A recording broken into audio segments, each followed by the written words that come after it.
हरे कृष्णा। जगत गुरु श्रील प्रभुपाद की जय। तो आज हम श्रीमद् भगवत गीता का पहला अध्याय प्रारंभ करेंगे। तो प्रारंभ करने से पहले प्रार्थना करेंगे। ओम अज्ञानतिमिरान्धस्य ज्ञानाञ्जनशलाकया चक्षुरुन्मीलितं येन तस्मै श्री गुरवे नमः। जय श्री कृष्ण चैतन्य प्रभु नित्यानंद श्री अद्वैत गदाधर श्रीवासादि गौर भक्त वृंद। हरे कृष्ण कृष्ण कृष्ण हरे हरे, हरे राम राम राम हरे हरे।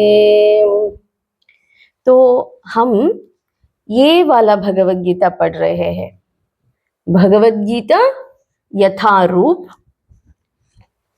और इसके जो लेखक है श्री कृष्ण कृपा मूर्ति श्री श्रीमद एसी भक्तिवेदांत स्वामी श्रील प्रभुपाद, संस्थापकाचार्य अंतर्राष्ट्रीय कृष्ण भावनामृत संघ, श्रीमद् भगवत गीता यथारूप।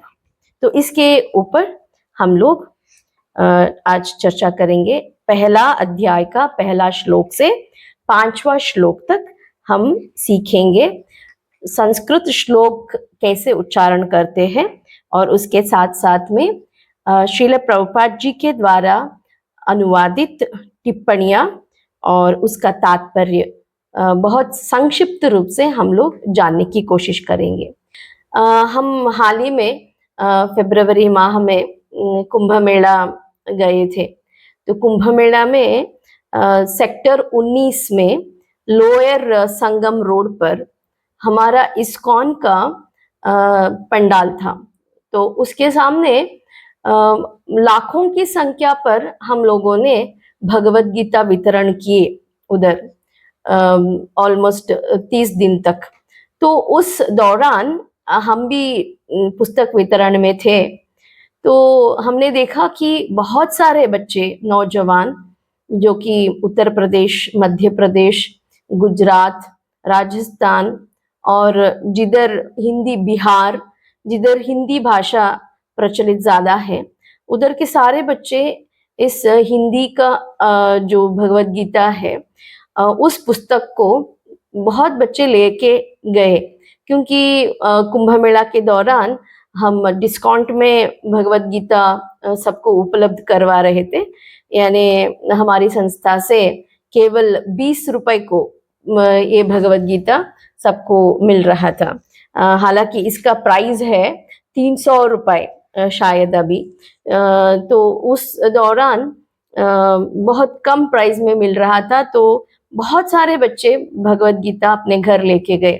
हमने देखा कोई बड़े बुजुर्ग भी आए थे, वे भी बहुत सारे पुस्तक बल्क ऑर्डर्स में लेके गए। एक एक लोग 5, 10, 20 ऐसे किसी को बांटने के लिए भी वे लोग लेके गए। आशा करती हूँ आपके सबके घरों में अभी भगवत गीता आ चुकी रहेगी। ये भगवत गीता सबके घर में उपलब्ध है, तो आप कृपा करके उसको खोल लीजिएगा। भगवत गीता सिर्फ पूजा करने के लिए नहीं है, उसके ऊपर पुष्प और पत्र, धूप, दीप इत्यादि दिखाकर रोज पूजा करके उसको भगवान के घर में रखने के लिए नहीं है। सिर्फ ये ज्ञान है। इस ज्ञान को हम पढ़ना चाहिए। पढ़ के इस ज्ञान से हम हमारा जीवन को सुधारना है। तो इसी के लिए भगवान श्री कृष्ण भगवत गीता को सारे विश्व भर के मानव कुल के लिए दिए हैं। ये मानव कुल का मैनुअल है, एक तरह से मानव कुल के लिए एक गाइड है। कुरुक्षेत्र का युद्ध प्रारंभ होने से पहले आप सब लोग तो जानते हैं क्यों कुरुक्षेत्र युद्ध हुआ था। क्योंकि पांडव और कौरव, जो कौरव है धृतराष्ट्र के पुत्र, 100 पुत्र, वे नहीं चाहते हैं कि कुछ भी जायदाद में, जमीन में कुछ हिस्सा उनके जो भाई है 5 पांडव, उनको ना दिया जाए। सब कुछ वही हड़पना चाहते हैं। 5 पांडवों का हिस्सा वो बिल्कुल भी नहीं देना चाहते हैं। श्री कृष्ण भगवान भी गए थे समझौता करने के लिए। देखो दुर्योधन, वे भी तुम्हारे भाई ही है, और ऊपर से क्षत्रिय है, तो क्षत्रिय का कर्तव्य होता है राज्यभार करना, पालन करना। तो बड़ा बड़ा शहर नहीं तो सही, 5 छोटे गांव तो दे दो इनको, उनका गुजारा चल जाएगा, वही चला लेंगे 5 गांव में ही। लेकिन दुर्योधन ने कहा नहीं, मैं सुई का नोकी के ऊपर जितना जमीन आएगा उतना भी मैं पांडवों को नहीं दूंगा। यानी वो सरासर बोल दिया दुर्योधन, मैं कुछ भी देने के लिए तैयार नहीं हूं। की लड़ाई है तो हक के लिए हमको लड़ना चाहिए, ये भगवान श्री कृष्ण इधर सिखाते हैं। तो चलिए अब बिना देरी किए हम प्रवेश करते हैं अध्याय, पहला अध्याय, उसका नाम है कुरुक्षेत्र के युद्ध स्थल में सैन्य निरीक्षण। ये है अध्याय का नाम। और हम इस भगवत गीता के द्वारा क्या क्या करेंगे, पहले तो संस्कृत श्लोक पढ़ने का, उच्चारण करने का सही तरीका सीखेंगे। उसके साथ साथ में श्रील प्रभुपाद जी के द्वारा जो अनुवादित टिप्पणियां हैं, तात्पर्य है, उनको समझने की कोशिश करेंगे बहुत संक्षिप्त रूप से। जैसे बोला गया कि अगर हम डिटेल में जाएंगे तो समय नहीं हो पाएगा और इसकी विस्तृत चर्चा हो सकती है, लेकिन हम उसमें नहीं जाएंगे। जो सबको समझ में आए ऐसे सरल रूप में हम इसको समझने की कोशिश करेंगे।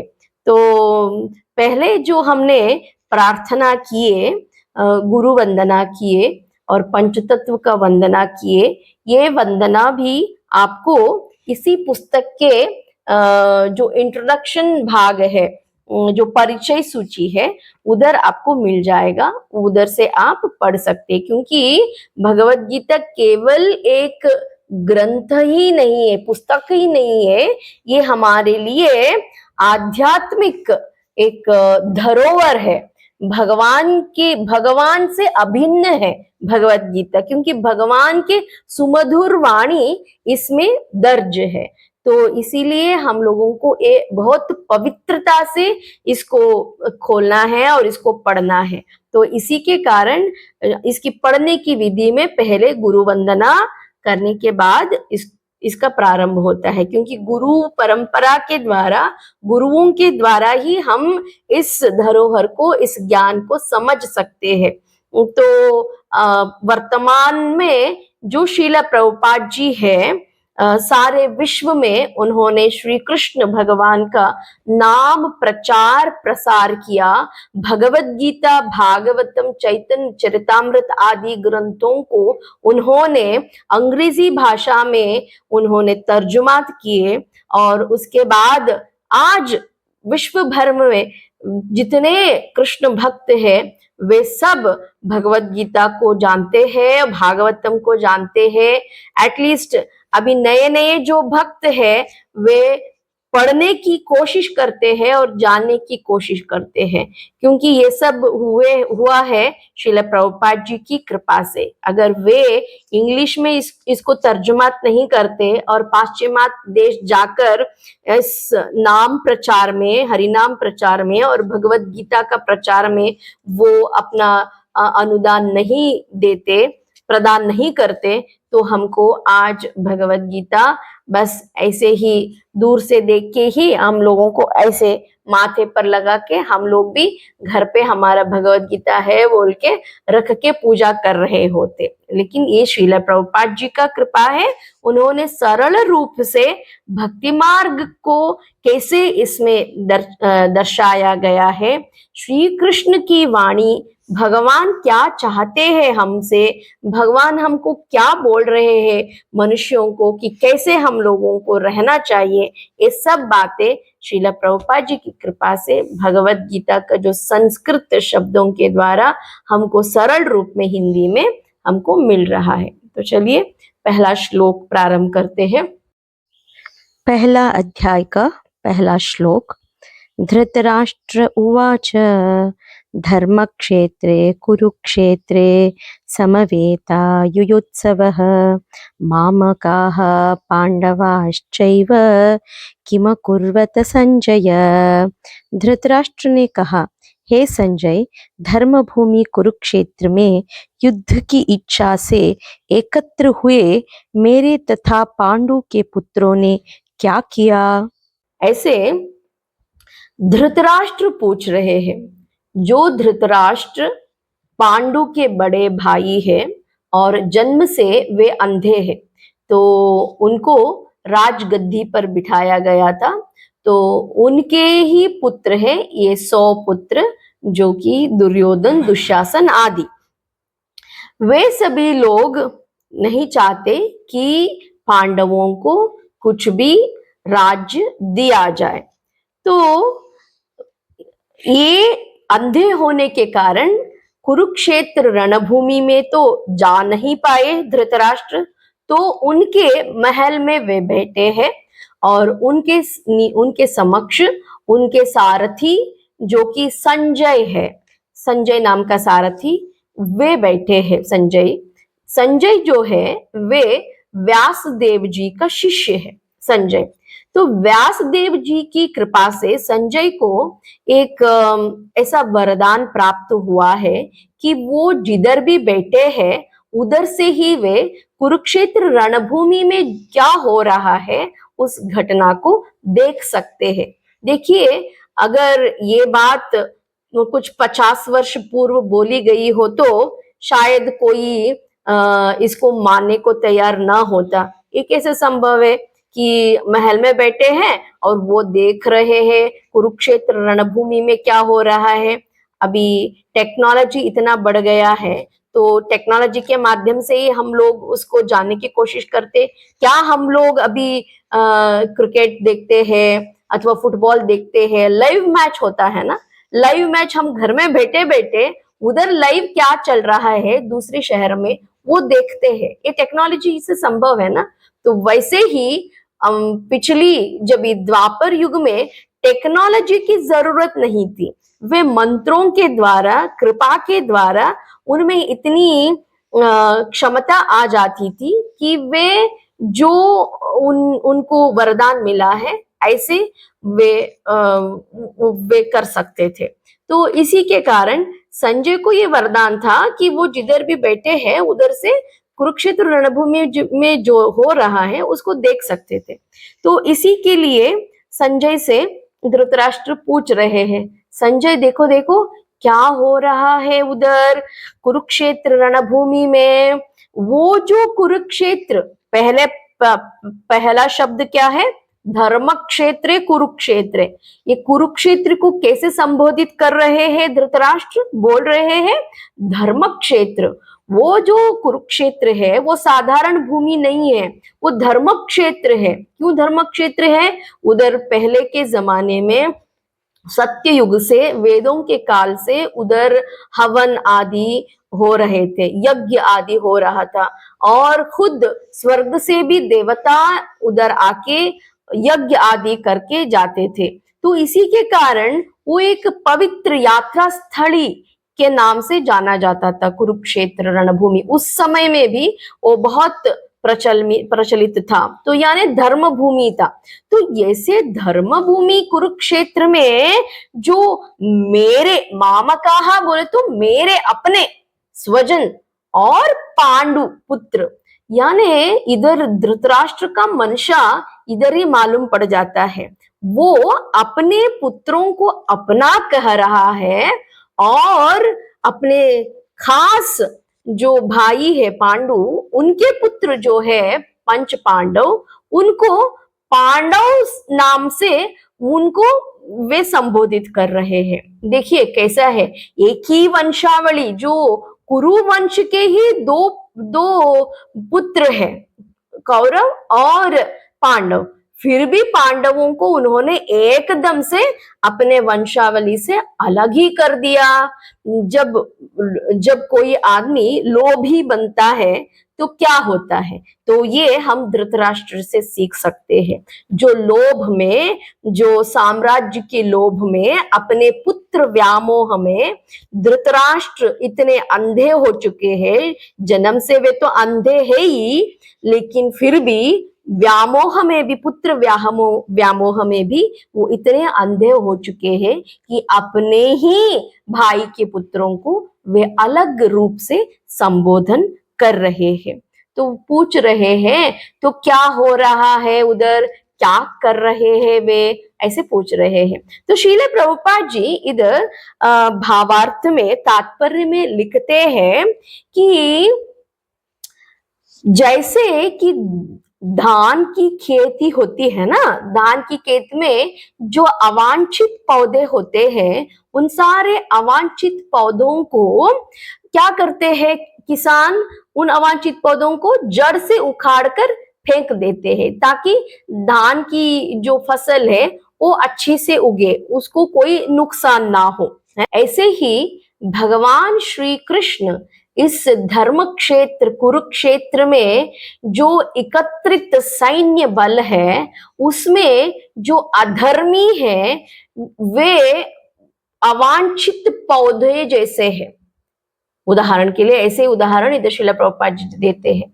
जो सारे उधर सैन्य बल उपस्थित हुए हैं, उसमें जितने अधर्मी हैं, अधर्म का साथ दे रहे हैं, उन सारे अवांछित पौधों को, उन सारे अवांछित पात्रधरों को श्री कृष्ण भगवान इस युद्ध के माध्यम से उखाड़ कर फेंक देंगे, उनका नामो निशान मिटा देंगे जो अधर्म का साथ दे रहे हैं। तो धृतराष्ट्र को एक चिंता भी थी कि ये जो युद्ध भूमि जिधर युद्ध घोषित किए हैं कुरुक्षेत्र, वो साधारण भूमि नहीं है, वो तो धर्म का भूमि है। सो धर्म का भूमि है तो जो धर्म का पालन कर रहे हैं उनका साथ ये भूमि अवश्य देगी। यानी विजय उनके पक्ष में होगा जो धर्म का परिपालन कर रहे होंगे, जो धर्म रीत्या अपना जीवन निभा रहे होंगे, उनको ही विजयी होगा, ऐसे वे समझते थे धृतराष्ट्र। तो इसीलिए वे नहीं चाहते थे कि वो, और ये भी जानते थे कि उनके जो पुत्र है कौरव, वे धर्म रीत्या अपना जीवन जापन नहीं कर रहे हैं, वो भली बात ही जानते थे। और जो छल उन लोगों ने कर रहे हैं, जो छल वे लोग पांडवों के साथ में कर रहे हैं, ये भी वो जानते थे कि ये तो अधर्म है। तो इन ये सब कारणों से धृतराष्ट्र को चिंता हुई कि क्या ये धर्म भूमि मेरा बेटों का साथ देगा? नहीं दे सकता है। और उसके साथ साथ में वो ये भी नहीं चाहते थे कि कुछ सुलह होके दोनों पक्ष एक साथ में एक ही भाई बनकर रह लेंगे, ऐसा सुलह कर लेंगे, वो भी वो नहीं चाहते थे धृतराष्ट्र। वो चाहते थे कि सिर्फ युद्ध हो के उनके बेटे ही विजयी होना, उसमें इतना खुदगर्ज थे। कौन? धृतराष्ट्र।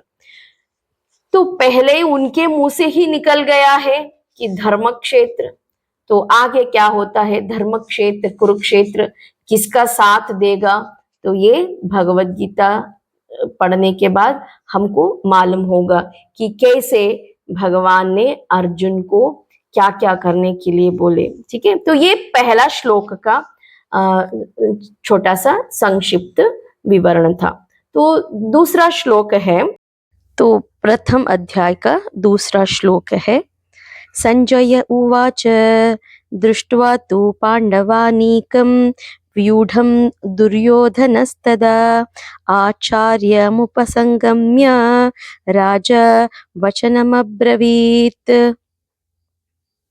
संजय ने कहा, हे राजन, पांडुपुत्रों द्वारा सेना की व्यूह रचना देखकर दुर्योधन अपने गुरु के पास गया और उसने ये शब्द कहे। तो संजय अब तक पहला प्रश्न धृतराष्ट्र पूछे थे, तो अब संजय उत्तर दे रहे हैं। तो संजय ने ये महसूस किया कि धृतराष्ट्र के वचनों में कि एक चिंता जाहिर हो रही है कि क्या ये धर्म क्षेत्र हमारा साथ देगा कि क्या है, ऐसा वे दुविधा में थे। तो इसीलिए संजय ने तुरंत उसको महसूस करके ये शब्द बोलते हैं, हे राजन, पांडु पुत्रों के द्वारा जो सेना का व्यूह रचना किए थे जो पांडु के पुत्र, उसको देखकर राजा दुर्योधन ऐसे संबोधित कर रहे हैं। अगर धृतराष्ट्र को अपने पुत्र दुर्योधन को राजा करके संजय संबोधन करेंगे तो थोड़ा थोड़ा तो उनको अच्छा लगेगा। देखो अभी युद्ध हुआ नहीं और मेरा बेटा राजा मेरे बेटे को राजा कह रहे हैं, ऐसा खुशी हो जाएगा, तो खुश हो जाएगा धृतराष्ट्र। तो इसके लिए संजय दुर्योधन को राजा बोल के संबोधन कर रहे हैं। तो राजा दुर्योधन ये सब सैन्य व्यूह को देखकर अपने गुरु के पास गए। कौन है गुरु? द्रोणाचार्य। तो उनके पास गए और जाकर ये शब्द उन्होंने कहा, ऐसे संजय बोल रहे हैं। तो क्या शब्द कहा दुर्योधन ने? भगवद गीता प्रथम अध्याय का 3रा श्लोक। पश्यैतां पाण्डुपुत्राणाम् आचार्य महतीं च मूं व्यूढां द्रुपदपुत्रेण तव शिष्येण धीमत। हे आचार्य, पांडुपुत्रों की विशाल सेना को देखे जिसे आपके बुद्धिमान शिष्य द्रुपद के पुत्र ने इतने कौशल से व्यवस्थित किया है। तो दुर्योधन जाकर अपने गुरु द्रोणाचार्य को बोल रहा है, हे आचार्य, देखिए देखिए, आपके ही शिष्य जो धृष्टद्युम्न है वो अभी पांडव पक्ष में है। आपसे ही सभी युद्ध कलाओं को सीख लिया उसने और अभी पांडव पक्ष से होकर वो हमसे लड़ने के लिए आया है। देखिए, तो अपने गुरु को वो गुरु को एक जैसे कि टोंट मार रहा है कि उनके गुरु ने कभी गलती कर दिया, ऐसे वो अपने गुरु को बोल रहा है। ऐसे तो द्रोणाचार्य कुछ गलती नहीं किए थे क्योंकि वे बहुत अच्छे ब्राह्मण थे द्रोणाचार्य और क्षत्रिय धर्म निभा रहे थे।